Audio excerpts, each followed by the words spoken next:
Nakatulala nga lang si Henrik habang nakahiga sa kanyang kama kinagabihan. Hindi pa rin maalis sa isip niya ang pagkatalong natamo ng kanyang team sa unang laban nila sa Provincial League. Gusto na niyang itulog ang pagod na nakuha niya sa labang iyon, pero parang ayaw siyang bigyan ng antok ng larong iyon. 2 minuto na lamang ang natitira nang makalamang sa kanila ng isa ang Mansalay Black Knights, at naging dahilan ito upang mapatawag siya ng timeout. Sa unang pagkakataon ay may kabog sa dibdib siyang naramdaman sa liga na ito. Gumawa nga sila ng play para masiguro ang kanilang pag-score sa pagpunta ng possession sa kanila, kaso nang gawin na nila iyon ay nagmintis ang kanyang tira sa harapan ng humabol niyang defender na si Mendez. Nakuha naman ni Jeric ang rebound, pero mabilis ang inagaw ito ng katapat nitong si Magbuo. Agad ding naipasa nito ang bola kay Alcoba, at nang ibato nga ng batang iyong kay Mendez ang bola ay doon na napahinto ang momentum ng kanilang paghabol. Ginamit ni Mendez ang oras, at tila nga ang quarter na iyon ang naging magandang pagkakataon para sa team captain ng Mansalay, dahil nakapuntos pa ito matapos umatake sa basket bago maubos ang kanilang oras. Nakapagtala nga si Gerald Valdez ng 18 points sa loob lamang ng 4th quarter, at ang huling puntos nito ay mas nagbigay ng kumpiyansa sa mga nakaitim ng oras na iyon. Sa pagpunta naman ng possession sa Sea Lions ay siniguro na nga ni Ramirez na makakapuntos siya nang lampasan niya ang depensa ni Mendez sa pamamagitan ng screen ni Salonga. Kukuha pa nga sana siya ng foul, kaso hinayaan lang siya ni Punsalan at Magbuo na pumuntos. Naging 105-106 ang score matapos iyon. Kasunod nga rin noon ay ang pagtawag ng timeout ng Mansalay sa natitirang 30 segundo ng laban. Sa pagbalik ng bola sa Mansalay, matapos ang kanilang mabilisang timeout, ay tila uubusin na nga ni Mendez ang 24 second nilang oras. Pagdating nga sa huling 6 na segundo, ay binigla niya si Ramirez ng isang pang-ikot na crossover. Mabilis na hinawakan ni Mendez ang bola sa kanyang tagiliran, at nang makita niyang palapit ang kalaban, ay binigla niya ito ng hagis gamit ang kanyang isang kamay. Isang floater shot iyon, at sa pagpasok ito sa basket ay doon na nga nawasak ang kumpiyansa ng mga manlalaro ng Puerto Galera. Sumabog din ang nakakabinging cheer para sa Mansalay nang magsitayuan na ang lahat na nag-cheer sa kanila. 7 segundo na lamang ang natitira, at may pag-asa pa naman ang defending champion na itablan laro, ngunit nagmintis ang buzzer beater 3-point shot ni Ramirez. Ito ay sa kabila ng nagawa niyang pag-crossover kay Mendez sa may left side ng arc. Ang mga napatayong nakasul ay napahawak na lang sa kanilang mga ulo nang sumablay ang tira ng kanilang ace player. Doon na nga rin nagwala ang mga supporters ng Mansalay, at umaalingaw-ngaw ang malakas sa chant ng marami para sa mga nakaitim. Natapos ang laro sa score na 105-108. Ginulanta nga ng Mansalay team ang buong probinsya nang ipalasap kagad nila ang unang talo sa defending champion na Puerto Galera Sea Lions. Henrik Ramirez, 45 points, 10 assists, 1 rebound, 5 steals, and 6 turnovers. John Ray Perez, 21 points, 5 assists, and 2 steals.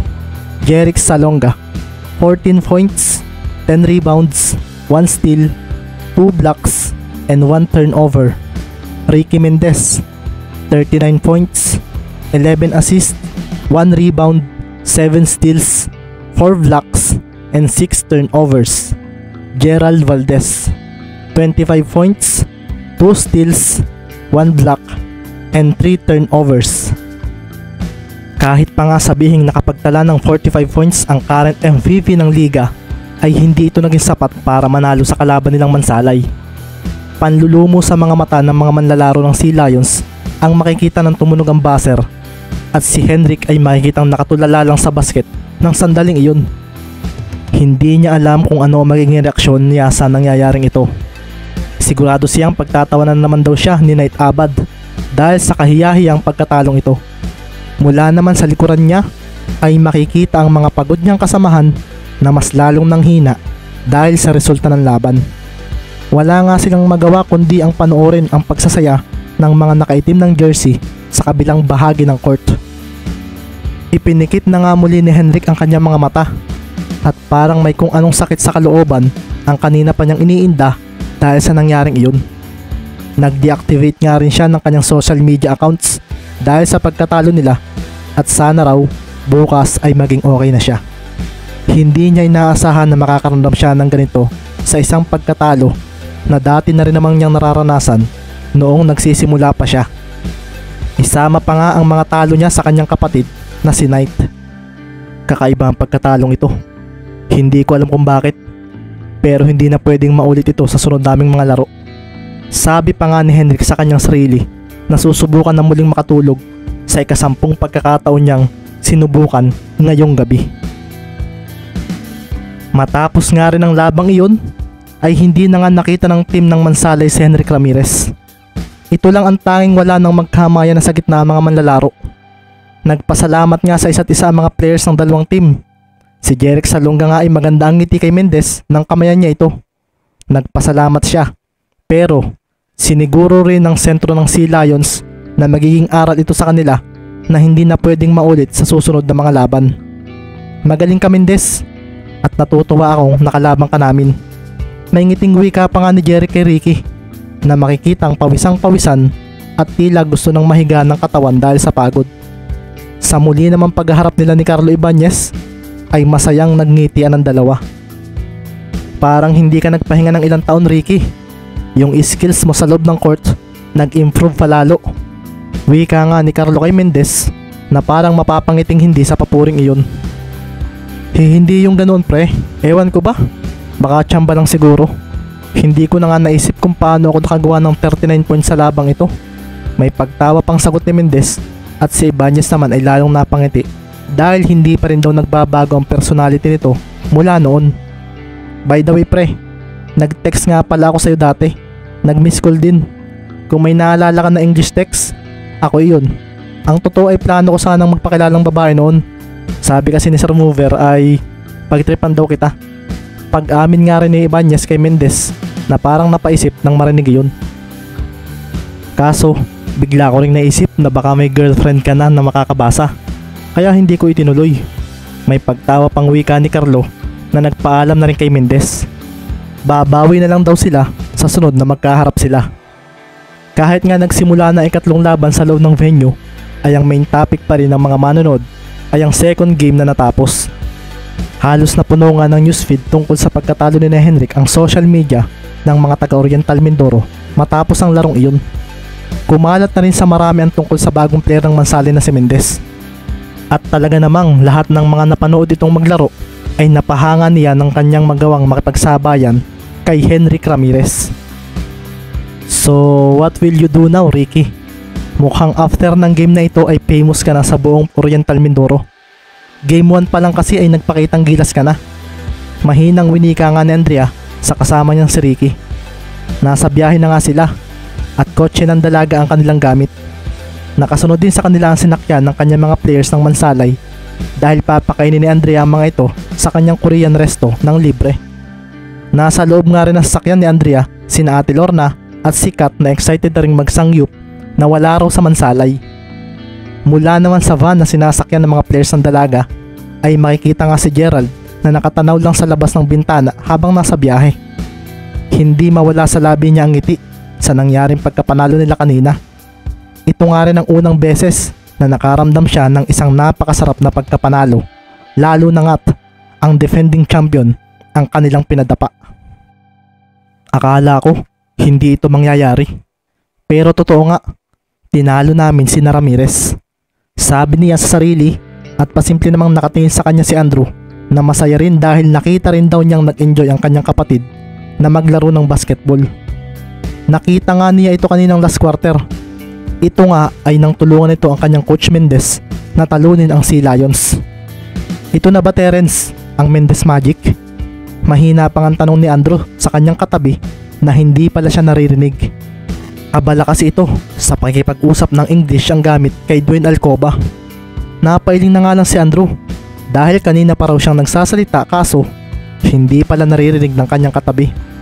Pasimple na nga lang siyang nakinig sa pag-uusap ng dalawa na tungkol naman sa mga NBA players na nakita na raw ni Dwayne noong nasa US ito. Sa kabilang van naman, maririnig naman nga ang masayang kantahan ng mga manalarong pinangungunahan ni Remiel Lorenzo at Marlon Magbuo. Masayang masaya nga ang mga ito, habang sa harapan naman ng sasakyan ay makikita si Sir Francisco at si Carlo Tuason. Si Sir Tuason kasi ang nagmamaneho ng sasakyang iyon, na pasimple ring nakikisabay ng himig sa mga kumakanta niyang mga kasamahan. Kumusta ang naging una mong laro, Carlo? Tanungan ni Sir Francisco, na ramdam sa dibdib ang saya na muling makita si Carlo na maglaro muli ng basketball. Masaya, panalo kasi kami. Sabi naman ni Carlo na napatambol pa sa manobela ng sasakyan nang kantahin ng mga nasa likuran ang isang kanta na alam din niya. Mukhang totoo nga ang Mendes Magic, hindi ba? Nasabi na nga rin ni Sir Francisco, at tumango nga si Carlo na hindi na rin makapaghintay sa susunod nilang mga laro. Nakapagtala nga siya ng 10 points sa kanyang unang game, at solid na solid ito para sa kanya. Isa pa, masaya rin siya dahil nakita niyang pinanood siya ni Lorna na parang dati lang, noong naglalaro pa siya noon. Masaya rin si Lorna na naglaro ka na uli. Nakangiting wika pa ni Sir Francisco. Change topic, tanda. Sambit naman ni Carlo, at napatawa na nga lang ang principal sa narinig nito. Ang unang araw nga ng OMPL ay naging kakaiba dahil sa pagkatalo ng defending champion. Ang team nga ng Mansalay ay tuwang-tuwa na kumain ng libre sa resto na pagmamay-ari ng kanilang coach. Wala kasing ganito sa Mansalay, kung kaya't sarap na sarap ang mga players ni Andrea. Si Nakat at Ate Lorna naman ay ganoon din na todo kuha ng pictures sa niluluto nilang mga sliced pork at beef. Si Ricky naman ay ngiting-ngiting pagmasdan ng kanyang mga kasamahan. Mukhang dahil daw sa pagkapanalo nila ay lalakas na ang kumpiyansa ng mga ito sa sunod na mga laban nila. Napasulyap nga rin siya kay Gerald na nakita niyang napatingin sa kabilang lamesa sa lugar kung nasaan si Nakat. Nagkausap na rin naman si Ricky at Andrea tungkol dito, at may plano na rin sila para sa dalawang mag-ex na iyon. Isa pa, naging malapit na rin ang kanyang girlfriend kay Kat magmula nang sa Mansala ito tumigil. Masaya nga rin siya sa mga nangyari, at hindi siya makapaniwala na talagang nagawa nilang talunin sina Henrik. Lahat ay nag-effort na manalo sila, at lalong lalo na raw ang kanilang team captain na si Gerald. Ito rin ang isang naging dahilan kung bakit nila inilampaso ang kalaban. Ngayon nga lalo na pagtanto ni Mendes na hindi nga talaga basta-bastang player itong si Valdez. Kung magiging ganito rin daw palagi ang laro nito, ay nasisiguro niya na mananalo rin sila sa iba pang malalakas na team sa mga susunod pa nilang mga laban. Habang kumakain nga siya, ay bigla rin niyang naalala si KA7. Alam na raw siguro nito na nanalo sila, at sana raw ay tanggapin nito ang kanyang hamon na 1-on-1 game. Kahit alam nga ni Ricky na hindi pa niya ito matatalo, ay parang hindi naman mawala sa kanyang dibdib ang excitement na makalaban ito. Isa kasi itong malaking oportunidad upang lalo pa raw niyang pagbutihin ang kanyang paglalaro. Ito ay sa oras na malaman niya ang agwat ng galing nilang dalawa.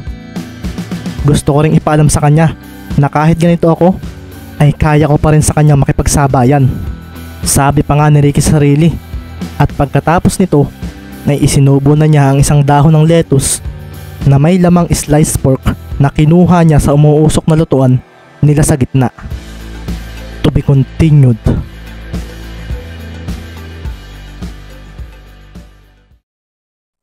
So magsha-shoutout na tayo.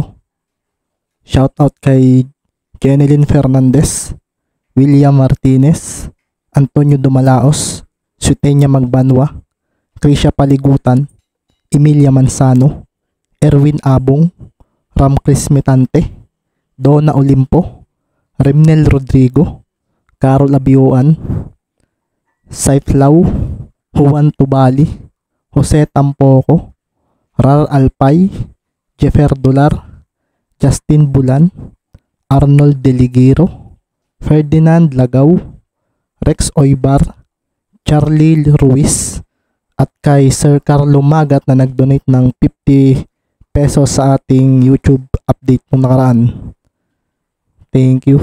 Tapos sa mga gustong mapa-shoutout ulit, comment lang kayo dito para sa shoutout sa next update. Yun lang. Thank you. Happy weekend.